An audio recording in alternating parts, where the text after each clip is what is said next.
Carol Owens.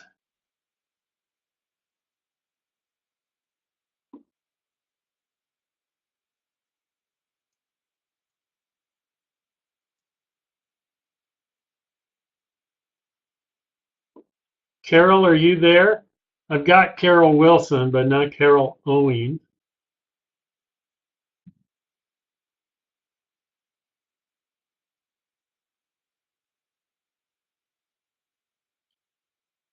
Okay, she probably either her computer's not working or she stepped away, so she'll probably hopefully reboot her computer. So let me just type one thing.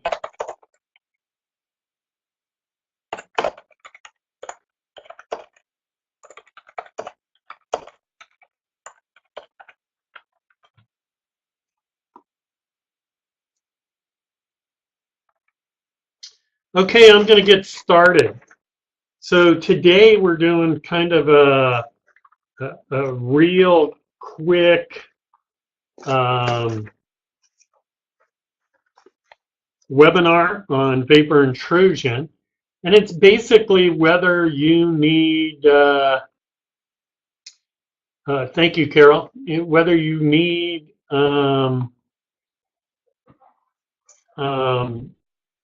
to do a separate vapor intrusion report. And so I'm going to prove to you and give you proof. So if you're working with a bank or you're working with any institution, or you get a salesman from another company telling you you need to have a vapor intrusion report, you can very easily say, prove it to me, because I don't see where I need a vapor intrusion or separate vapor intrusion report. And you don't. I'm going to give you just a little bit of my background.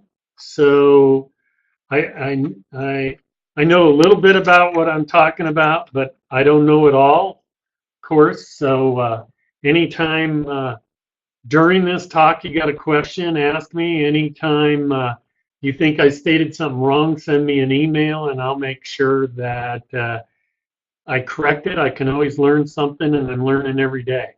Besides that, I'm so old I don't remember everything. So basically,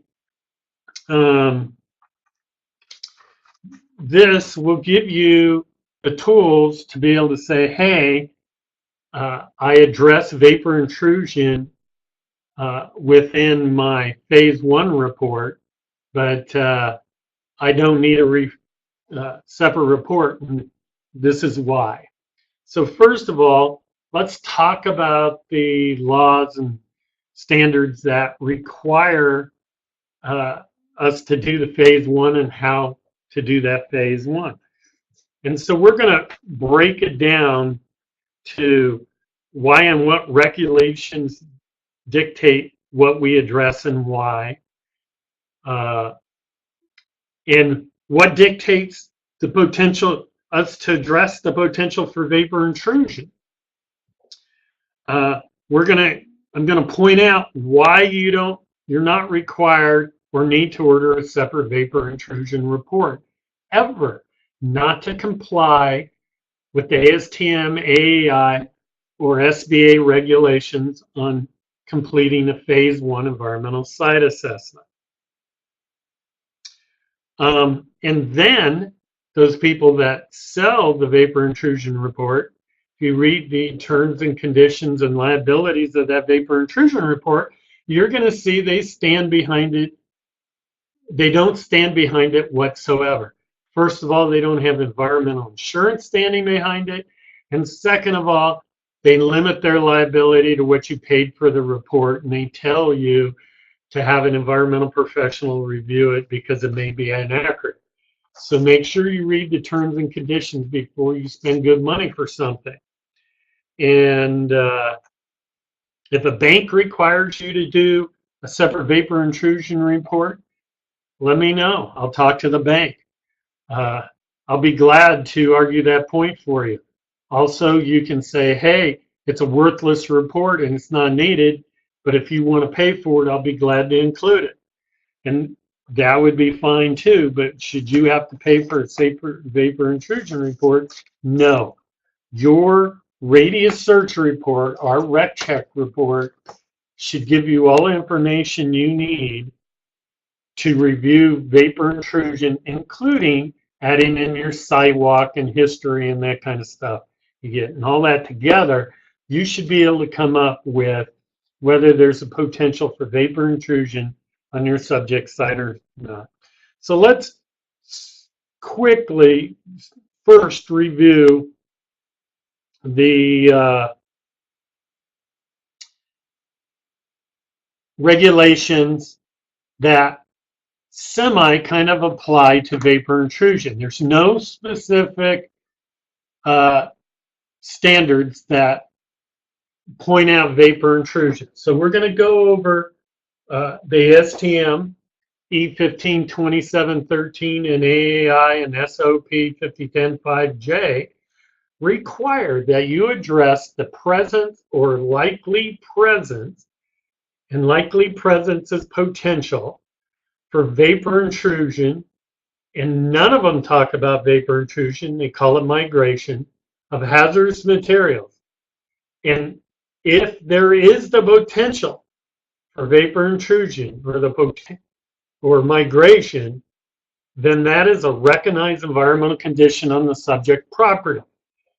And once you make it a recognized environmental condition on the subject property, then your recommendation is going to be, yeah, sure, do a vapor intrusion report, do phase 2 sampling, do vapor sampling, whatever you got to do to relieve that issue and identify whether you have the potential or not for vapor intrusion.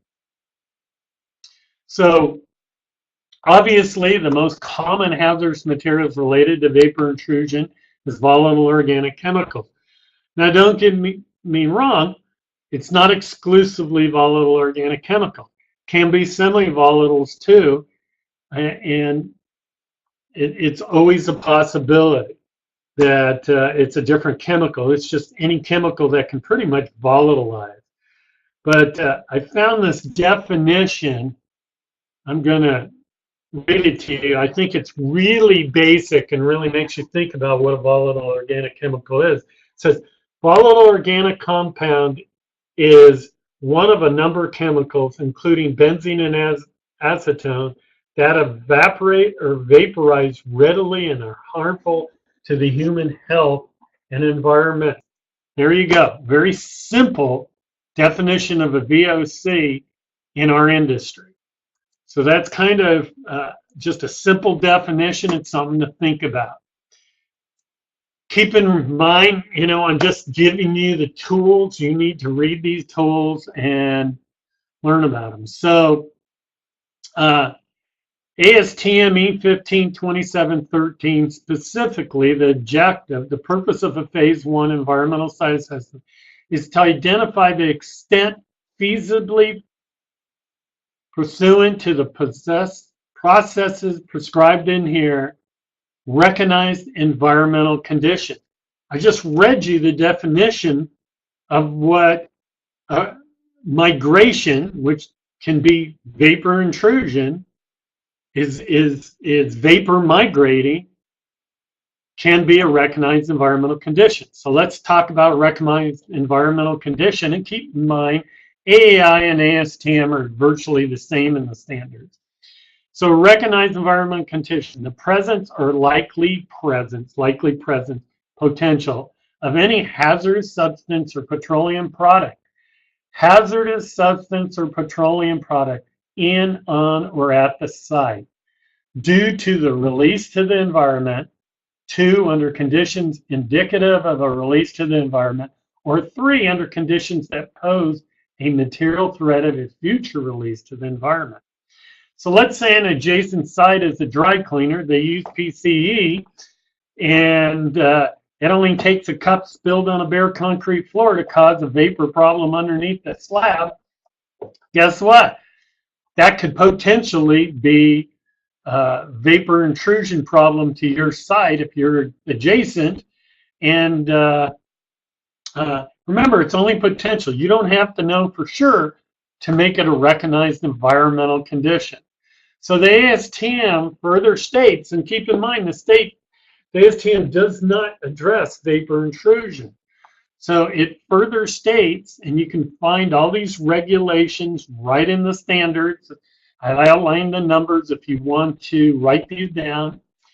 3.2.52, migrate or migration.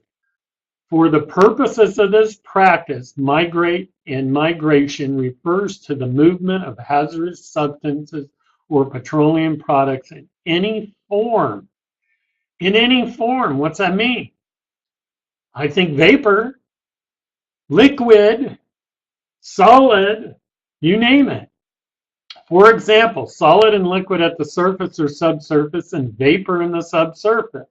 See note 4. Remember, this is written right into the ASTM standards and also written right into AAI. Very, very important. You do not need a separate report. Now, in our template, our report writing template, that when you buy one of our databases, Radius Search Reports, a RecCheck report, you can ask for a free report writing template. It's free. We don't charge you. It's a great tool, saves you time and money. And it has a section that addresses vapor migration. So you can address it. Vapor intrusion, really, but same thing, vapor migration. So vapor migration in the subsurface, this is note 4, is described in Guide E2600. This is what Tony Bonacore of EDR wrote, this guidance on how to address vapor intrusion, did all the modeling, and came up with the vapor intrusion report that EDR sells. And remember, before 1527-13 came out, EDR and partners were making a big push, telling all their banks and everybody and their environmental clients that they were going to need to get this because the new standards were going to require. They did. They lobbied for it, but they didn't win. Thank goodness, because it's not necessary in a Phase I. In a Phase II, sure, but not in a Phase I. Why spend more money and charge your client more money for Phase I when there's no need? So they are actually costing you money. We're trying to save you money here. So basically, in summary, note 4 above basically says there is no requirement to prepare a separate report and or modeling as part of the all-appropriate inquiry of the Phase I ESA. Does vapor intrusion need to be addressed? Yes. So basically, they're saying nothing in this practice should be construed to require application of Guide E2600 standard to achieve compliance with all appropriate inquiry. You don't need a separate report. Don't do it. Don't waste your time. Don't waste your money. And don't believe the salespeople, because all it's going to do is cost you more money. We don't have salespeople. We just have customer service people. So we're never going to try to sell you on something you don't need. In fact, if you order a product, we had a client who ordered an LPAC. That's everything. Building permits, lien research, fire insurance maps, city directories, aerial photos, the database, everything on a vacant parcel land in the middle of nowhere. As you all know, there's not going to be city directories because it's vacant land. There's no building. There's no address. There's surely not going to be any building permits.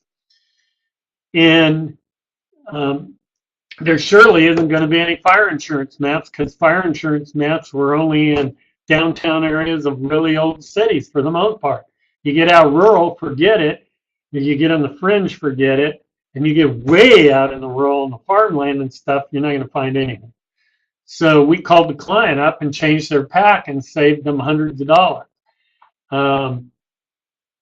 We could have just taken their money and done the job, but we didn't do that. So in any case, point being is you are not required by the regulations in any way, shape, or form at doing anything other than in your Phase I identifying whether there's the potential for vapor intrusion onto your subject site, in your subject site, whatever.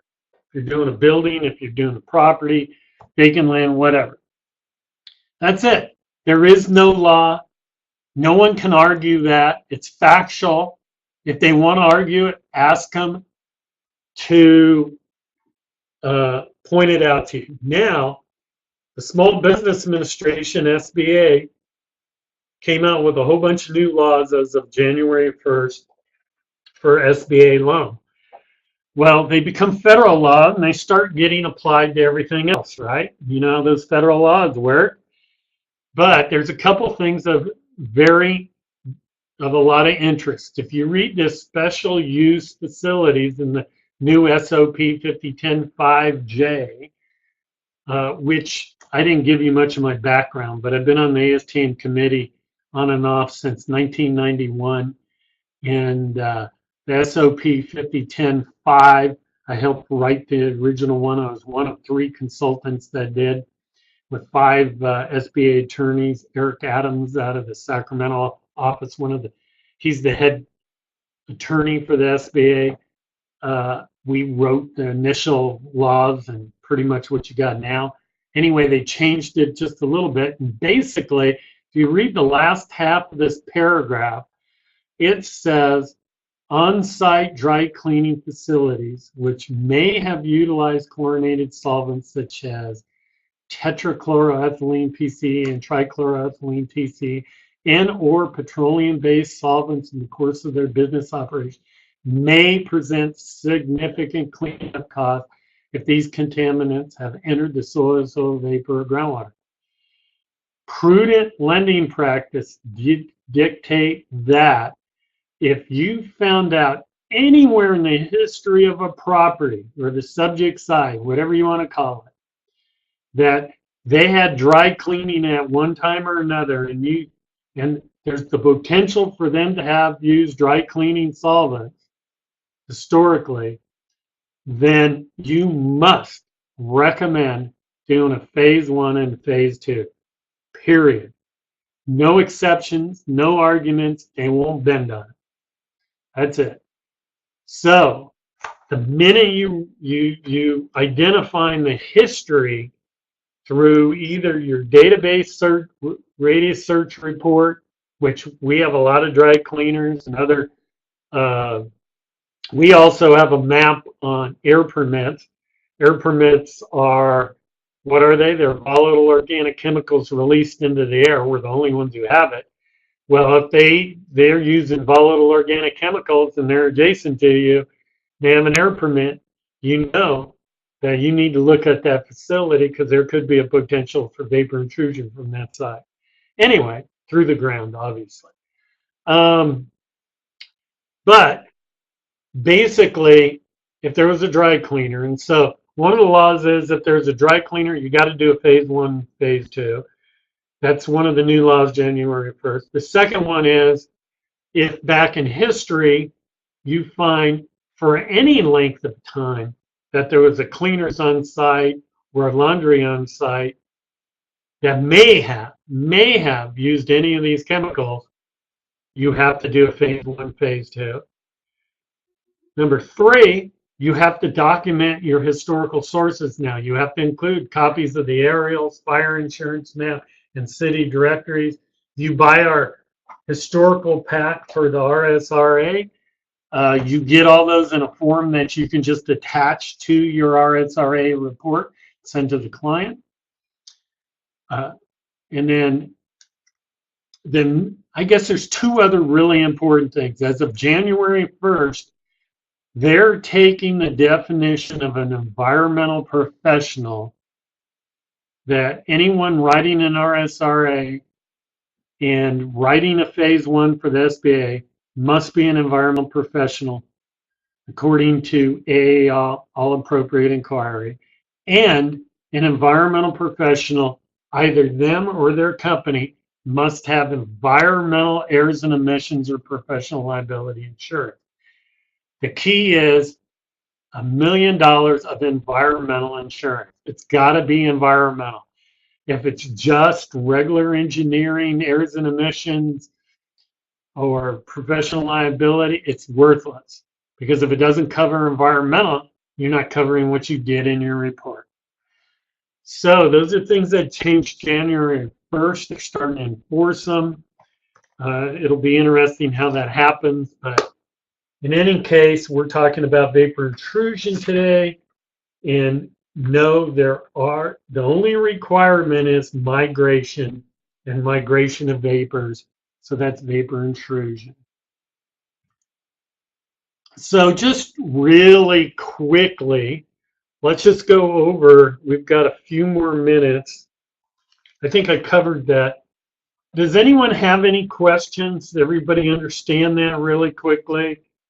If you got any questions, go ahead and chat me the question right now.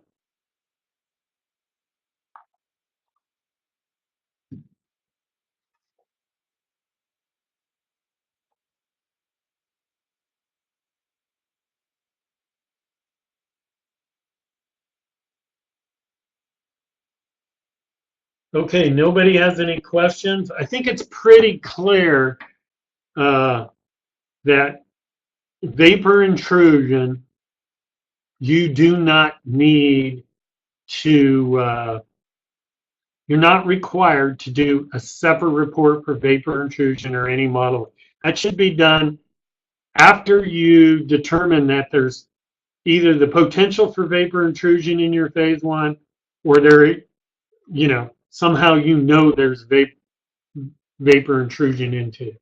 But it's usually potential until you take subsurface vapor samples, and vapor intrusion is becoming a big issue. So make sure you address it in your phase one report. And remember, our phase one writing report template does address it.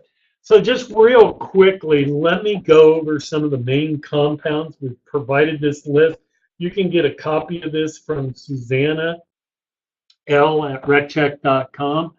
It doesn't cost you anything. Also, just a note, if you want someone else in your company or anyone else or even a banker or anything to go through this webinar, just let us know. We'll send them an invitation. If you've got a whole staff you'd like us to do this webinar for just your staff, I'd be glad to do it for you. For that, we teach many webinars. Our biggest and most attended webinar is the one on how to save time and money doing phase one environmental site assessment. Our goal is if we can make sure you make more money, we know that you're going to continue to use us, and we think we put out the most products and time-saving products. So real quickly, some of the compounds is, we already mentioned PCE, TC, PERC, those kinds of things. Methylene chloride's a big thing. Freon, people don't think about Freon, but if you're next door to a HVAC repair shop, man, Freon could be a problem. If it gets spilled, it does volatilize really quickly, but whatever soaks into the ground can volatilize in the ground and then cause vapor intrusion. Your standard BTEX, which we all deal with, benzene, toluene, ethylbenzene, xylene, acetone, isopropyl alcohol, that kind of stuff can always be a problem. But here's a nice list and some of the industries they're associated with. So one of the ways to address vapor intrusion is make sure when your site inspector or you go out and do a site inspection, you're looking for these things and you're looking for adjacent companies that do these products or industries, because you want to try to identify if there's a potential for vapor intrusion from your site. Now, if you go through how to save time and money, we've designed a checklist for 3 different industries or 3 different types of properties that pretty much cover all properties for your field inspector to use as a checklist so they don't miss anything, and it also covers the vapor intrusion stuff. So That checklist, we'd be glad to send it to you for free, especially if you attend part 1 and part 2 of how to save time and money doing your phase 1. So, and that exactly matches to our report writing template, and that checklist is very important. So here's all the compounds. You should print that out, read it, give it to your field assessor and your report writer if you're the report writer. Of course, the other thing that affects vapor intrusion is soil conditions. We give you the soil type in our radius search report. So if it's all sandy and gravelly, wow, vapors are going to really move around, right? But if it's all clay and heavy silty sands, it's not going to move around so much. But all those things become important. Groundwater conditions become important. Is the groundwater shallow? I mean, if you're at 5-7 feet below ground surface, wow, that's, anything gets spilled and float on the top of that, vapor intrusion is going to be a pretty likely thing. But if groundwater is at 300 feet, like in San Bernardino, California, guess what? Vapor intrusion is not going to migrate from water from 300 feet, or not very often. It'd have to be just a huge, huge spill.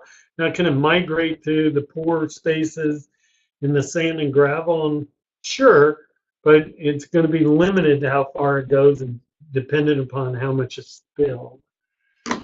So, and keep in mind, I'm not covering everything. These are just the main keys. What's an underground conduit? Well, sewer and utility lines, they put them in trenches. So they dig a trench 2-3 feet deep, maybe deeper, and they put gravel in it and lay the utilities on top of the gravel and then cover it with more gravel. Well, a lot of times the gravel that they lay the piping or sewer or utilities in is far more porous than the surrounding soils. And so then if you do a spill in the soils and it leaks into this trench and gravel, and it just follows that gravel and shoots down wherever it needs to go, and then it rains and pushes it down further and causes all kinds of problems, and that's an underground conduit, or an example one. There's several of them. Septic system, oh my God. If you've got a septic system for an old automotive repair place, and they've got drains in the middle of their repair shop that they wash down the floor every day, and those drains go in the septic system, and that septic system has a big leach field, guess what? We just contaminated a whole acre of land, probably. Because tell me what automotive place doesn't use solvents, especially 20, 30, 40 years ago. Oh my God. Bad, bad, bad. That's when a septic system becomes a problem. Most of the time, a septic system is a health issue and not an environmental issue. So let's go on. Any questions so far?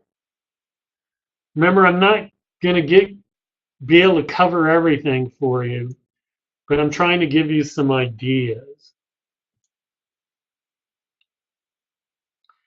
So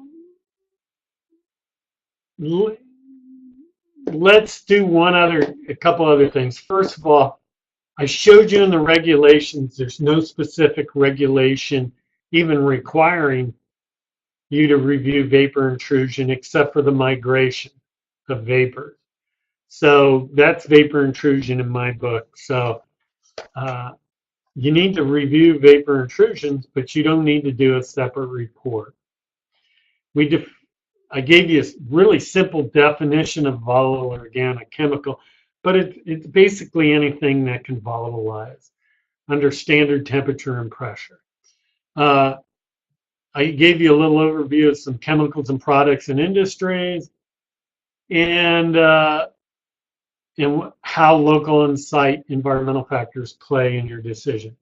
So those are all things you got to look at, and you got to put together when you're doing a phase 1, and you got to do it quickly, because nowadays you don't get very much money for vapor intrusion. But one of the things is you get all these materials, and when you sit down to write the report, you draw your conclusions. So, I mean, first of all, as you're reviewing the field checklist and you're reviewing the historical city directories, fire insurance maps, aerial photos, you're looking at the geology and lithology, you should be taking notes and saying, hey, this, is there a potential for vapor intrusion here? Vapor intrusion, and write it down and note it, because you're going to sum it up in your report. And our report writing template helps you do that. But one of the most helpful things is our radius search report, our RecCheck report. And let me go ahead and pull one up and show you why. So our RecCheck report gives you a whole bunch of things that are going to help you with vapor intrusion. So first of all, when you open one of our radius search RecCheck reports, first thing you want to do is click on this ribbon on the left. So you go to the bookmark so you can bounce around really easy. The second thing you want to do is you want to check and make sure this is done at the correct site. So go down to your 1/16 of a mile radius map. Isn't that nice? You get lots of detail, even though there's a lot of things on the site. And really quickly look. Well, first of all, the little square boxes with a flag, the yellow ones, those are air permits. The reason it's yellow, any agency database listing that doesn't tell you whether it's open, closed, active, problem, concern, anything like that, you need to review it. We make it yellow so you know you need to review it. And since you've already used us before, and you know that little rectangle with the flag on top of it is an air permit, right away you know that you got volatile organic chemicals being used immediately adjacent to you, especially here in number 7, number 2, number 3, not so much number 4, but look at that, there's a lot. So now you've got volatile organic chemical usage. So when your site inspector goes out, you want them to look at those sites and make sure that at least you can see that they're doing some sort of good housekeeping. And you want to look at the listings on that site. 3 years got a bunch of other listings because you want to see if they've had any spills of volatile organic chemicals. And maybe how long they've been there, because that could give you potential vapor intrusion. But these are all things you look at, and it's easy to get around our reporting, see it. So let's really quickly go to the details of number 3 here. You just click on the left. You don't click on the map thing, you click to the left. We try to keep the map thing uncomplicated. So you go to number 3, really easy to get around. And they were historical printers. Old printing houses with their inks, they used to have to clean them off their printing presses with heavy solvent. And boy, they used to be the messiest people in the world. So I'd be seeing if they're listed for anything else. Historic spills. Shoot, back in 1990, they had a spill. That's bad. Bad deal. A lot of unknown things. So the case is closed, but that doesn't mean they didn't leave contamination underneath the ground. I would probably go pull the file on this site and make sure there's no vapor intrusion on my subject property. So now that I've reviewed that, I want to get back to that 1/16 of a mile map. How do I do it? I click on maps. Wow, I'm there. It's really easy to get around. Our report, our radius search report, is very user-friendly, makes it very easy to get around. Now remember, I talked about the mapped air permits. There you go. Wow, that's pretty nasty, isn't it? But it looks like the real one of concern is right here. You know, but there's a lot of mapped air permits. If you were in the middle of this black and building residences, or you were working for a developer and they're buying a vacant piece of land, man, I might think about that a little bit. So what this mapped air permits do is they map the potential air dispersion based on prevailing wind in the area. This happens to be Boston. Of course, the wind blows out to the sea, blows east. Pretty interesting stuff, but really easy to use, really handy. So remember we mentioned soil? Well, look what the executive summary in our research really gives you really quickly. Gives you the quad name so you can find the quad easily. It does give you a quad map already. Tells you whether your site is located within an area of concern or is a concern itself. Our site isn't listed. Tells you flood zone. It also tells you if there's fire insurance map coverage. Wow, great coverage. It tells you the soil. It gives you all the detail you need to find all the things we were talking about. In addition, one of the nice things this does, it gives you a tremendous amount of history because we have more historical proprietary databases than anybody. Let's go down to them really quickly. Let me show you. So basically,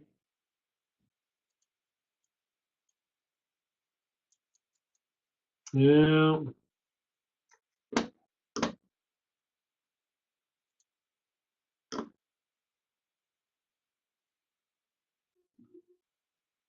we have dry cleaners, fuel tanks, gas station, leaking underground storage tanks. We've got historic everything. Dry cleaners, delisted NPL sites, you name it. About 3 years ago, EDR announced that they were putting sites that got kicked off of databases and were no longer listed on databases as historic sites. We've been doing that for 17 years. That's how extensive our database is. That's incredible. So we already identified a long time ago uh, whether sites have been kicked off a list or are no longer on a list for whatever reason. So we've got oil refineries, gas plants, post offices used to all have gas stations, printers, RCRA, you name it, we've got it. Salvage, RV dealers, because they always do repair, right? Automotive, gas stations, you name it. So very quickly, you can use our report from the historical sources, from the permits, from the listings on what kind of chemicals an adjacent site uses, to the air permits chart, and come up with whether vapor intrusion could be a potential for your site or not. So I'm hoping all this has helped you. I'm not sure it's necessary to go through anything else. We do teach a class on how to easily use our RecCheck report, and in fact, how to save time and money. We teach a class on that. We can also teach a class if you decided to switch to us from another vendor for your radius search report. We'd be glad to teach everybody how to use it really easy, quickly, and get around, and how to interpret the data within it. We do have some unique features in our report, which no one else has. And so let me show you just really quick. This map is basically, well, let me start from the beginning. Every database company plots its sites based on address. Because about 25 of the records we get, from 25% of the records we get from agencies do have lat longs. Those lat longs, 9 out of 10 times, are in error because they're old lat longs, and geocoding and mapping has improved so much in the last 10, 20 years, or because it was just wrong. But 1 out of 10 times, that mapped lat long is going to be where the spill was at. Let me give you an example. Let's say you're on a square acre lot, and in the southwest corner, picture this, is the office to the site. That street address is going to plot right on the southwest corner. But a couple hundred feet to the northeast corner is where the lat long plots. Well, that may be, in some cases, like I said, maybe 1 out of 10 times, where the spill was and the agency put that lat long in, or where the leaking underground storage tank was, or where the storage of hazardous materials was. Could be all kinds of things, but you wouldn't know about it because we plotted that record according to the street address. Everybody does. So to correct that and make sure you don't miss anything, we made the agency differences in mapped location. And what it basically is if the agency provided a lat long that's more than 50 feet different in any direction than our lat long that we came up using the address, we plot it for you so you can check it and see if it's a concern to your site. And you may have to pull the agency file. So the only ones you're really going to look at are the ones that are really right adjacent to you. The closest one here is over a block and a half away. So it's probably not an issue. But if you had one right adjacent to you, you'd want to look at it. Or if it plotted as your site, right?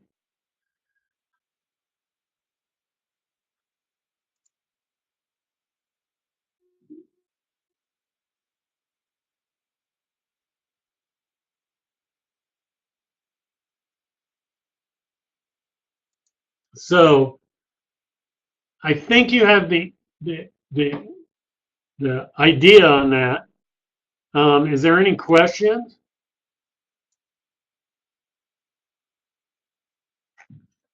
We pretty much went over just about everything. And there's probably nothing else. But let me give you in kind of a different view on things. First of all, several database companies tell you they check the geocoding of every single record they have. Well, we check the geocoding of every record too. We wrote a bunch of algorithms that compare site name, parcel addresses, street name, and made them all the same and combined them all. But that doesn't cover every site, and you still get a whole bunch of unmappables because the name, there's no name, or the address is just so bad you can't match it to anything. But technically, we touch every record, but not really. But if you were to look up and verify the lat long of every record, you'd have to pull up that record, you'd have to map that record, somebody would have to do it to verify the lat long. And you can map it in Earth Pro or something like that and get the lat long, or verify the lat long. If you were to do that, let's just say for the Lust records, there's 4 million Lust records. If you were to touch every record and check it, we've done it for all NPL sites and a couple others. A person can really verify the lat long of maybe 50 records a day.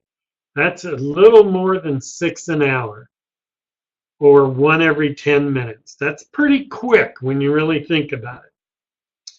So, because some are going to take you longer, some are going to take you less. That means just to do the 4 million lust records, vacant underground storage tank, take one person 80,000 days. Well, that's an impossibility, right? You're not going to live 80,000 days, I don't think. So 10 persons, it'd take 800 days or 260 work days, which is 3.1 years for 10 persons just to review the lust records. So that's an impossibility, guys. So if they tell you that, kind of laugh, because that's impossible. Now, they touched it through logarithms and computerized and trying to match up sites. Absolutely. We all do.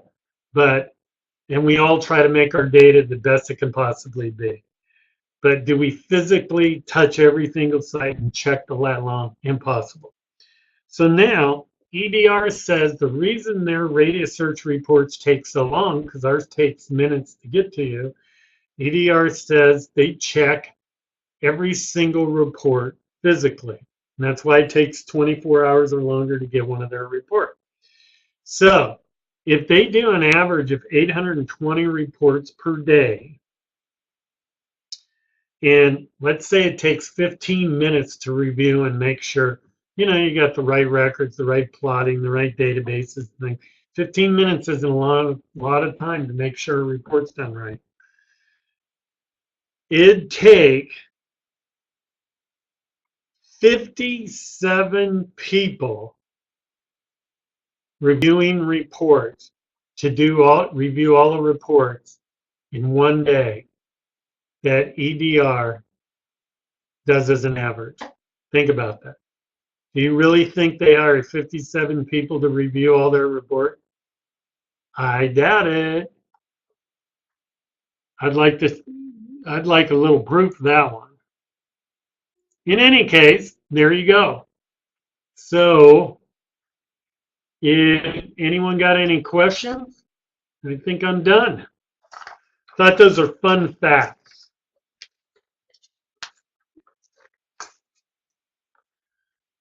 Okay, if no one's got any questions, I hope you start using us, and I hope you attend some of our other webinars. We really appreciate those of you who are our current clients. We really appreciate your business, and if there's anything we can do better, or you have any complaints or any questions, or gosh, good suggestions would be great too. Feel free to email me, and you can call and talk to me anytime. I'm available pretty much all day long, although I am in meetings all the time.